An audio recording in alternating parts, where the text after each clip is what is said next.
몰래 숨겼던 불륜 사실, 법정에서 모두 드러났다.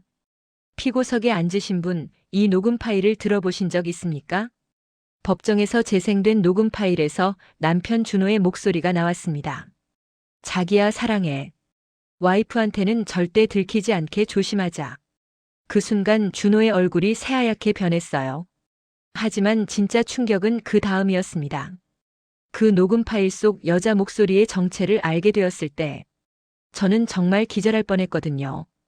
평범한 부부 생활 속 미묘한 신호. 8년 전 준호와 결혼했을 때만 해도 저희는 정말 평범한 신혼부부였어요. 준호는 IT 회사에서 팀장으로 일하고 저는 병원에서 간호사로 근무했습니다. 여보, 오늘 하루 어땠어? 그냥 그랬어. 회사 일이 좀 바쁘긴 했지만 힘들면 말해. 내가 도와줄 수 있는 건 도와줄게. 고마워. 우리 아내가 최고야. 이런 평범한 대화들이 일상이었어요. 특별할 것도 없고 문제될 것도 없는 그런 부부관계였죠. 아이는 없었지만 서로를 아끼며 잘 살아가고 있다고 생각했어요. 주말에는 함께 영화도 보고 맛집도 찾아다니며 데이트를 즐겼거든요. 우리 이번 주말에 부산 여행 갈까? 좋아. 오래간만에 둘만의 시간을 가져보자. 호텔 예약할게. 바다가 보이는 곳으로. 그런데 지난해 가을부터 뭔가 미묘한 변화들이 느껴지기 시작했어요. 가장 먼저 눈에 띈 건 준호의 스마트폰 사용 패턴이었어요. 예전에는 집에서 폰을 아무렇게나 두고 다녔는데 어느 순간부터 항상 가지고 다니기 시작했어요. 화장실 갈 때도 샤워할 때도 심지어 쓰레기 버리러 잠깐 나갈 때도 폰을 들고 나갔어요. 여보, 샤워할 때 폰을 왜 가져가? 음악 들으려고. 평소에는 안 그랬는데? 요즘 스트레스가 좀 있어서 음악이 필요해. 그럴듯한 대답이었어요. 하지만 뭔가 부자연스러웠어요. 폰을 받을 때도 달라졌어요. 예전에는 제 앞에서도 자연스럽게 받았는데 요즘에는 다른 방으로 가서 받더라고요. 누구 전화야? 회사 사람. 무슨 일인데? 업무 관련 이야기야. 점점 구체적인 대답을 피하기 시작했어요. 외모에도 신경을 쓰기 시작했어요. 8년 결혼 생활 동안 운동이라고는 전혀 하지 않던 사람이 갑자기 헬스장을 다니기 시작한 거예요. 운동 시작한 거야? 응, 건강 관리 좀 해야겠더라고. 갑자기? 나이가 들수록 몸 관리가 중요하잖아. 3개월 만에 몸매가 확연히 달라졌어요. 배도 들어가고 어깨도 넓어져서 정말 멋있어졌죠. 옷차림도 바뀌었어요. 평소에는 편한 캐주얼만 입던 사람이 정장을 자주 입기 시작했어요. 오늘 왜 이렇게 멋있게 입었어? 그냥. 기분 전환으로. 회사에서 뭐라고 안 해? 요즘은 다들 이렇게 입어. 향수도 뿌리기 시작했어요. 8년 동안 향수와는 거리가 멀었던 사람인데 말이에요. 귀가 시간도 조금씩 늦어지기 시작했어요. 7시에 들어오던 사람이 7시 30분, 8시. 점점 늦어졌어요. 오늘 왜 늦었어? 회의가 좀 길어졌어. 요즘 야근이 많네.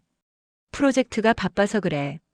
하지만 야근했다고 하는 날에도 피곤해 보이지 않았어요. 오히려 기분이 좋아 보일 때가 많았죠. 배우자의 불륜 의심 정황 발견. 본격적으로 의심하기 시작한 건 준호 카드 사용 내역을 보고 나서였어요. 가계부를 정리하다가 우연히 발견한 건데 이상한 결제 내역들이 여러 개 있더라고요. 강남 지역 고급 레스토랑에서 12만 원 결제. 그런데 그날 준호는 야근한다고 했었어요. 또 다른 날에는 커피숍에서 3만 원 결제. 혼자 가기에는 비싼 금액이었어요. 여보, 이 카페는 어디야? 어디? 여기 강남역 근처 이 카페. 아, 거래처 사람이랑 미팅했어. 12만 원짜리? 좀 비싼 곳이더라고. 설명은 들었지만 뭔가 석연치 않았어요. 더 이상한 건 주말 결제 내역이었어요. 토요일 오후 2시에 호텔 라운지에서 8만 원 결제. 그런데 그날 준호는 친구들 만난다고 나갔거든요. 여보, 토요일에 친구들이랑 어디서 만났어? 그냥. 강남 쪽에서. 호텔 라운지에서? 어? 어떻게 알았어? 카드 내역에 나와 있어. 아, 거기서 만났어. 분위기 좋은 곳이더라고. 점점 의심이 커져갔어요. 결정적이었던 건 향수 냄새였어요. 준호가 쓰는 향수와는 다른 향이 옷에서 날 때가 있었거든요. 여성용 향수 냄새였어요. 여보, 이 향수 냄새 뭐야? 향수? 무슨 향수? 여자 향수 냄새 같은데. 회사에 여직원들이 많아서 그런가 보다. 그럴듯했지만 뭔가 이상했어요. 8년 동안 그런 냄새가 난 적은 없었거든요. 어느 토요일 준호가 또 친구들 만난다고 나갔어요. 몇 시에 들어올 거야? 저녁 먹고 올게. 늦어도 8시 전에는. 하지만 8시가 넘어도 들어오지 않았어요. 전화해봐도 받지 않았고요. 밤 10시가 되어서야 들어왔는데 분명히 술 마셨다고 했는데 술 냄새가 전혀 나지 않았어요. 친구들이랑 뭐 했어? 그냥 이야기하고 밥 먹고. 술은 안 마셨어? 조금만 마셨어. 하지만 술 냄새는커녕 입냄새조차 없었어요. 그때부터 본격적으로 의심하기 시작했어요. 증거 확보를 위한 은밀한 준비. 의심만으로는 확신할 수 없었어요. 확실한 증거가 필요했죠. 인터넷으로 불륜 조사 방법들을 찾아봤어요. 여러 가지 방법이 있었지만 법적으로 문제가 되지 않는 선에서 해야 했어요. 가장 먼저 시작한 건 준호의 일정을 파악하는 거였어요. 오늘 몇 시에 들어와? 글쎄, 7시 정도? 야근 없어? 오늘은 별로 바쁘지 않아. 하지만 실제로는 9시에 들어왔어요. 2시간의 공백이 있었던 거죠.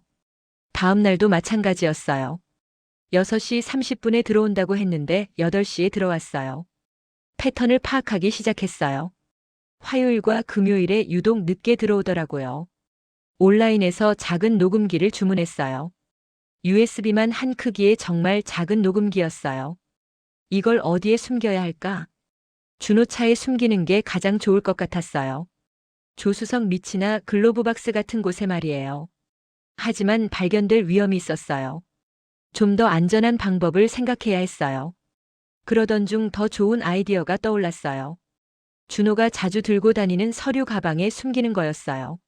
서류 가방 안쪽 주머니에 숨겨두면 절대 발견할 수 없을 것 같았어요. 스마트폰 앱으로 녹음하는 방법도 생각해 봤어요. 하지만 준호가 폰을 항상 가지고 다녀서 어려웠어요. 결국 녹음기를 서류 가방에 숨기기로 결정했어요. 위치 추적도 준비했어요. 준호 차에 GPS 추적기를 설치하는 건 불법이니까 대신 준호 폰에 위치 공유 앱을 깔았어요. 여보, 이 앱 깔면 서로 위치 확인할 수 있대. 혹시 사고 나면 찾기도 쉽고. 그래? 좋은 생각이네. 준호가 별다른 의심 없이 앱을 깔았어요. 카메라도 준비했어요. 망원 기능이 좋은 카메라를 하나 샀어요. 멀리서도 선명하게 찍을 수 있는 걸로 말이에요. 모든 준비가 끝났어요. 이제 본격적인 증거 수집에 들어갈 차례였어요. 몰래 녹음 및 사진 증거 수집. 드디어 증거 수집을 시작했어요. 첫 번째 시도는 화요일이었어요. 준호가 출근할 때 서류 가방에 녹음기를 몰래 넣어뒀어요. 다녀올게. 응, 조심해서 가. 평소처럼 자연스럽게 보냈어요. 오후 6시 준호한테 카톡을 보냈어요. 몇 시에 들어와? 7시 정도 될 것 같아.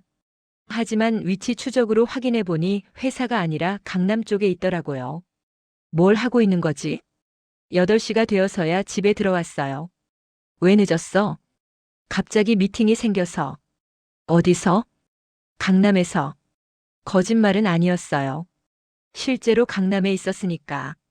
하지만 누구와 미팅했는지는 말하지 않았어요. 준호가 샤워하는 동안 서류 가방에서 녹음기를 빼냈어요. 집에서 녹음 파일을 들어보니 정말 충격적인 내용이 들어있었어요. 오후 6시 30분경 여자 목소리가 들렸어요. 오빠 보고 싶었어요. 나도 보고 싶었어. 오늘은 시간이 얼마나 돼요? 1시간 정도? 너무 짧아요. 이건 분명히 업무 미팅이 아니었어요. 더 충격적인 대화가 이어졌어요. 집에서는 눈치 못 채죠? 아직은. 조심하고 있어. 언제까지 이렇게 해야 해요? 조금만 더 기다려줘. 완전한 불륜 대화였어요. 두 번째 녹음은 금요일에 했어요. 이번에는 더 구체적인 내용이 녹음됐어요. 자기야, 사랑해. 나도 사랑해요, 오빠. 우리 내일 어디서 만날까? 호텔은 어때요?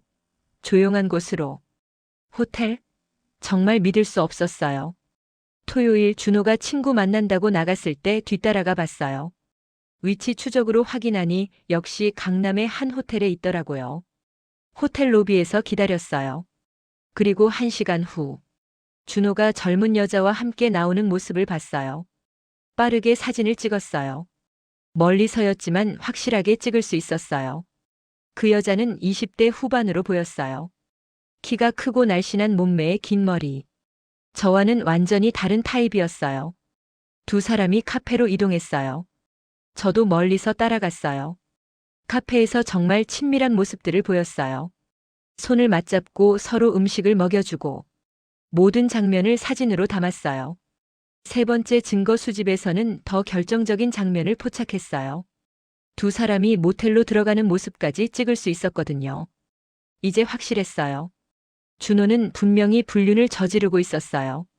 한 달간 수집한 증거들을 정리해봤어요. 녹음 파일 15개, 사진 47장, 위치 추적 기록 23건, 카드 사용 내역 8개월치. 완벽한 증거였어요. 불륜 사실을 확인하며 느낀 충격. 모든 증거를 확인하고 나니 정말 큰 충격이었어요. 8년 결혼 생활이 한순간에 무너지는 기분이었어요. 가장 충격적이었던 건 녹음 파일 속 대화였어요. 집에 가면 뭐라고 할 거예요? 그냥 친구들 만났다고 할 거야. 거짓말하는 게 힘들지 않아요? 처음에는 힘들었는데 이제는 익숙해졌어. 익숙해졌다고? 얼마나 오래 거짓말을 해왔다는 말인지. 더 충격적인 대화도 있었어요. 아내한테 들킬까봐 무섭지 않아요? 절대 못 알아차릴 거야. 워낙 순진해서. 순진해서? 정말 황당했어요. 만약에 들키면 어떡할 거예요? 그때 가서 생각해보자. 아직은 괜찮을 것 같은데. 정말 계획적으로 저를 속이고 있었던 거예요. 사진들도 하나하나 보면서 더욱 화가 났어요. 제가 모르는 사이에 다른 여자와 이렇게 행복해하고 있었다니. 언제부터였을까 하고 생각해보니 최소 6개월은 된 것 같았어요. 어쩌면 더 오래됐을 수도 있고요. 그 6개월 동안 저는 아무것도 모른 채 평범한 아내 역할을 하고 있었던 거죠. 바보 같은 나.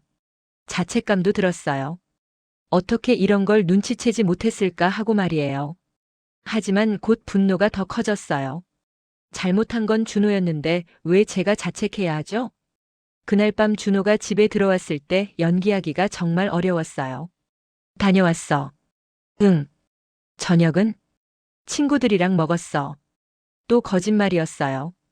녹음 파일로 확인했거든요. 그 여자와 레스토랑에서 먹었다고 나와 있었어요. 오늘 뭐 했어? 그냥 이야기하고. 재미있었어? 응, 나름. 평소처럼 대화하고 있지만 속으로는 정말 화가 치밀었어요. 잠자리에 누워서도 잠이 오지 않았어요. 옆에서 자고 있는 준호를 보니까 정말 낯설었어요. 8년 동안 함께 살았던 사람이 이렇게 변할 수 있을까 하고 말이에요. 이제 어떻게 해야 하지?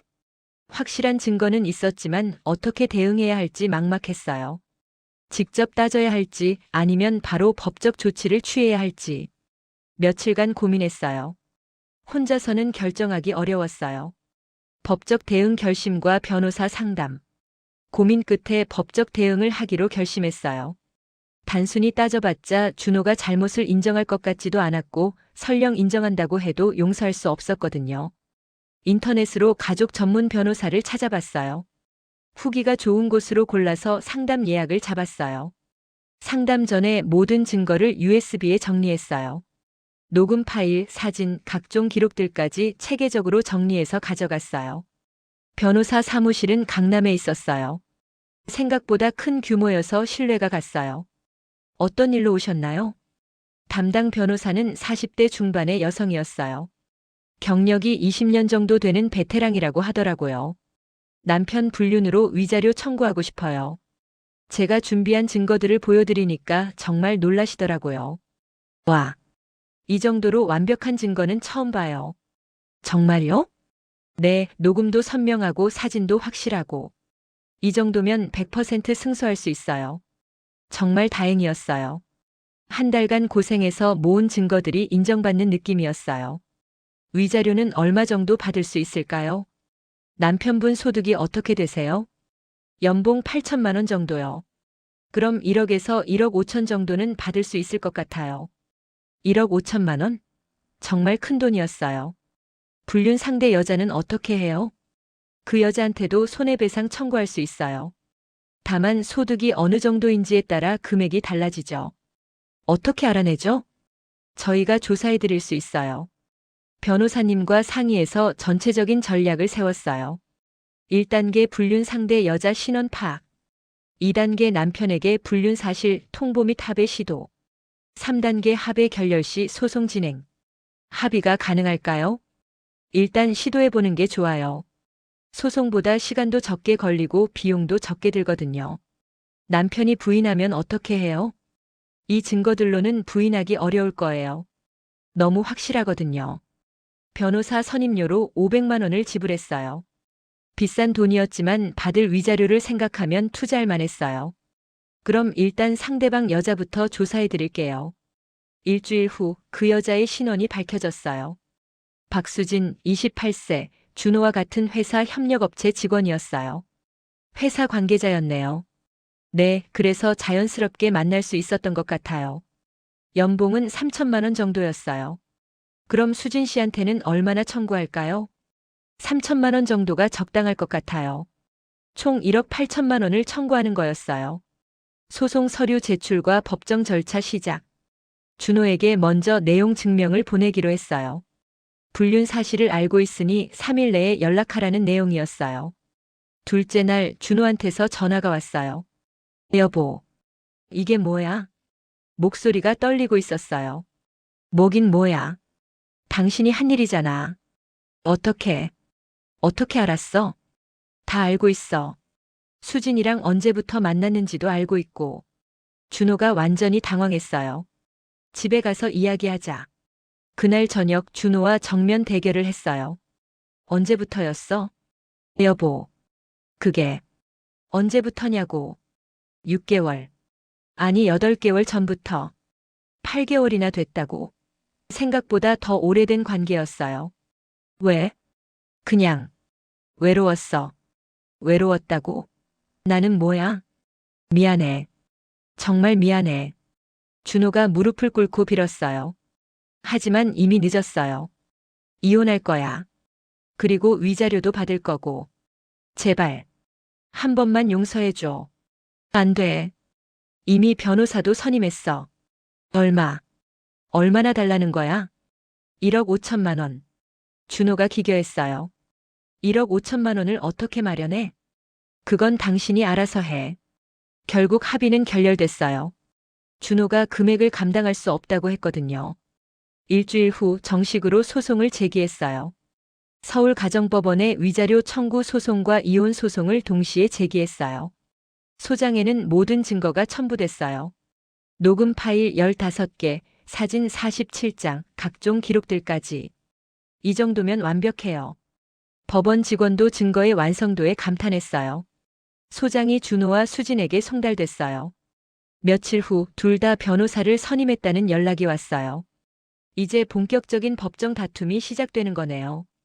첫 번째 변론 기일이 한 달 후로 잡혔어요. 그 한 달이 정말 길었어요. 긴장되면서도 기대됐어요. 드디어 준호가 자신의 잘못에 대한 대가를 치르게 될 거라는 생각에 말이에요. 배우자 및 불륜 상대의 당황과 반응. 소장이 송달된 후 준호와 수진의 반응은 정말 예상했던 것과 달랐어요. 준호는 처음에는 완전히 패닉 상태였어요. 지영아, 제발 소송은 취하해줘. 왜 취하해야 해? 세상에 알려지면 나는 완전히 끝나는 거야. 그럼 애초에 그런 짓을 하지 말았어야지. 준호는 매일 전화해서 애원했어요. 회사에서 소문이 나면 어떡해? 그건 당신이 감당할 일이야. 제발. 한 번만 기회를 줘. 8개월 동안 날 속인 게 한 번이야? 준호 부모님도 나서기 시작했어요. 며느리야, 우리 준호가 잘못했지만 그래도 가족인데. 가족이라는 게 이런 거였나요? 남자들은 다 그래. 한 번쯤은. 아버님도 그러셨다는 말씀이세요? 준호 어머니는 울면서 전화했어요. 지영아, 제발 우리 준호 용서해줘. 어머니, 어머니 아들이 뭘 했는지 아세요? 알아. 다 알아. 그래도 한 번만. 죄송하지만 불가능해요. 수진의 반응은 더 가관이었어요. 수진이 직접 저한테 전화를 했어요. 언니, 정말 죄송해요. 지금 와서 사과가 뭐해? 처음에는 정말 모르고 시작한 일이었어요. 모르고? 기혼자인 걸 모르고? 준호 오빠가 부부관계가 좋지 않다고 해서 그래서 믿었다는 거야? 제가 어리석었어요. 정말 후회하고 있어요. 후회는 이미 늦었어. 수진 어머니도 집에까지 찾아왔어요. 사모님, 제발 저희 딸 살려주세요. 뭐라고요? 3천만 원은 저희가 감당할 수 없는 돈이에요. 그럼 애초에 그런 일을 하지 말았어야죠. 딸이 아직 어려서 실수한 거예요. 28살이 어려서 그래요? 부모인 제가 대신 사과드릴게요. 수진 어머니는 정말 무릎까지 꿇었어요. 하지만 마음을 바꿀 수 없었어요. 수진 회사에서도 난리가 났어요.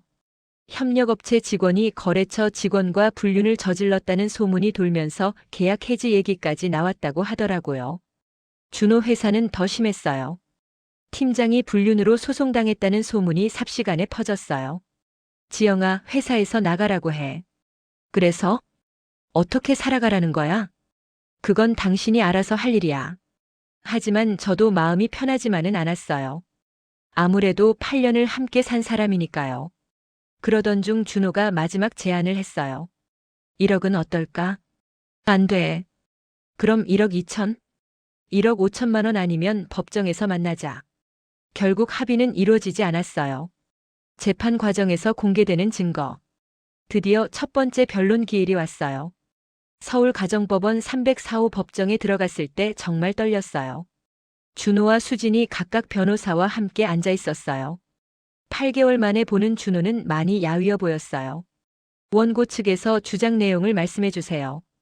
이미선 변호사님이 일어나서 차근차근 설명하기 시작했어요. 피고 김준호는 2023년 1월부터 2023년 12월까지 약 12개월간 피고 박수진과 지속적인 불륜 관계를 유지했습니다. 스크린에 제가 찍은 사진들이 하나씩 나타났어요. 호텔에서 나오는 모습, 카페에서 다정하게 앉아있는 모습, 손잡고 걷는 모습. 법정에서 보니까 더욱 충격적이었어요. 이 사진들은 원고가 직접 촬영한 것으로 불륜 관계를 명확히 보여주고 있습니다. 준호가 고개를 숙이고 있었어요. 그 다음에는 녹음 파일이 재생됐어요. 자기야 사랑해. 나도 사랑해요 오빠. 준호 목소리가 법정에 울려 퍼졌어요. 준호가 더욱 위축됐어요. 집에서는 눈치 못 채죠? 아직은. 조심하고 있어. 이 대화를 들었을 때 방청석에서 한숨 소리가 들렸어요. 우리 내일 어디서 만날까? 호텔은 어때요? 조용한 곳으로. 더 적나라한 대화들이 계속 재생됐어요. 준호 측 변호사가 반박했어요. 녹음의 적법성에 문제가 있습니다. 어떤 문제입니까? 동의 없이 녹음한 것으로. 이미선 변호사님이 즉시 대응했어요. 부부간의 대화를 녹음하는 것은 법적으로 문제가 없습니다. 판사님도 녹음의 적법성을 인정하셨어요. 카드 사용 내역도 공개됐어요. 12개월간 총 67회의 의심스러운 결제가 있었습니다. 총 금액은 847만 원입니다. 수진과 만날 때마다 사용한 돈이 847만 원이나 됐어요. 두 번째 변론에서는 준호가 직접 증언했어요. 언제부터 시작됐습니까? 2023년 1월경부터. 왜 시작하게 됐습니까? 그냥. 외로워서. 부인과의 관계는 어땠습니까? 평범했습니다. 평범한 상황에서 왜 외도를 했습니까? 변명의 여지가 없습니다. 준호가 결국 모든 것을 인정했어요. 수진의 증언도 있었어요. 처음에 어떻게 시작됐습니까? 업무 관련으로 자주 만나다가 기혼자인 걸 알았습니까? 네, 알았습니다. 알면서도 관계를 지속한 이유는 사랑한다고 생각했어요. 상대방의 가정을 파괴할 수도 있다는 생각은 안 했습니까? 죄송합니다. 세 번째 변론에서는 위자료 금액에 대한 논의가 있었어요. 1억 5천만 원은 과다한 금액입니다. 준호 측 변호사가 주장했어요. 피고의 소득과 불륜 기간, 원고의 정신적 피해를 고려하면 적절한 금액입니다. 이미선 변호사님이 반박했어요.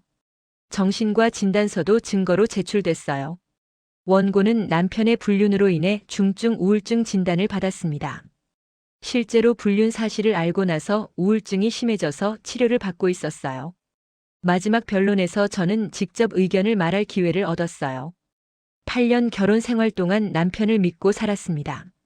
하지만 남편은 12개월간 저를 속이고 다른 여자와 만났습니다. 목소리가 떨렸지만 끝까지 말했어요. 이런 배신감과 상처는 돈으로도 치유할 수 없습니다. 하지만 법적 책임은 져야 한다고 생각합니다. 판결과 위자료 손해배상 결정. 드디어 판결 날이 왔어요.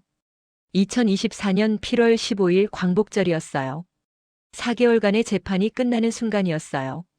법정에는 모든 당사자들이 참석했어요. 주문을 선고합니다. 판사님의 목소리가 법정에 울려 퍼졌어요. 피고 김준호는 원고에게 금 1억 3천만 원을 지급하라. 1억 3천만 원. 요구한 1억 5천만 원보다는 적었지만 상당한 금액이었어요.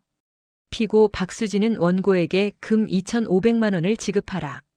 수진에게서도 2,500만 원을 받게 됐어요. 총 1억 5,500만 원을 받게 된 거였어요. 판결 이유를 설명하겠습니다. 피고 김준호의 불륜 행위는 약 12개월간 지속되었고 이는 일시적 실수가 아닌 계획적이고 지속적인 배신 행위로 판단됩니다. 녹음 파일과 사진 등의 증거가 명확하고 피고도 이를 인정했습니다. 원고가 입은 정신적 피해가 심각하고 우울증 치료까지 받고 있는 점을 고려했습니다. 피고의 소득과 불륜의 정도를 종합적으로 고려할 때 1억 3천만 원의 위자료가 적절하다고 판단됩니다. 피고 박수진의 경우 상대방이 기혼자임을 알면서도 관계를 지속한 것은 원고의 혼인관계 파탄에 기여했으나 주도적 역할을 한 피고 김준호에 비해 책임 정도가 낮은 점을 고려하여 2,500만 원의 손해배상을 명합니다. 준호는 완전히 무너져 있었어요. 1억 3천만 원은 그에게도 엄청난 돈이었을 테니까요. 수진은 울고 있었어요. 하지만 이미 예상했던 결과였어요. 판결문을 받고 법정을 나오는데 정말 복잡한 기분이었어요. 8개월간의 긴 싸움이 끝난 거였어요. 결말, 배신과 충격 속 감정 정리 및 교훈. 판결 후 3개월이 지난 지금 정말 많은 변화가 있었어요. 준호는 판결금을 지급했어요. 부모님에게 돈을 빌리고 대출을 받아서 간신히 마련했다고 하더라고요. 그리고 회사에서 권고 사직당했어요. 불륜 스캔들로 인한 이미지 손상 때문이었죠. 지영아, 정말 미안해. 돈을 주면서 마지막으로 한 말이었어요. 이제 연락하지 마세요. 그렇게 8년 결혼 생활이 완전히 끝났어요. 수진도 2,500만 원을 지급했어요. 역시 부모님이 도와줘서 마련한 거였어요. 그리고 회사를 그만두고 다른 지역으로 이사 갔다고 들었어요. 저는 그 돈으로 새로운 시작을 했어요. 새로운 아파트로 이사하고 인테리어도 완전히 바꿨어요. 준호와의 흔적을 모두 지우고 싶었거든요. 직장도 옮겼어요. 더 좋은 조건의 큰 병원으로 이직했어요. 처음에는 정말 힘들었어요. 8년을 함께한 사람 없이 혼자 사는 게 쉽지 않았거든요. 내가 뭘 잘못했을까? 처음에는 자책도 많이 했어요. 하지만 상담을 받으면서 많이 달라졌어요. 이건 당신 잘못이 아니에요. 남편이 선택한 일이죠. 상담사 선생님의 말씀이 큰 힘이 됐어요. 지금은 새로운 사람도 만나고 있어요. 정말 좋은 사람이에요.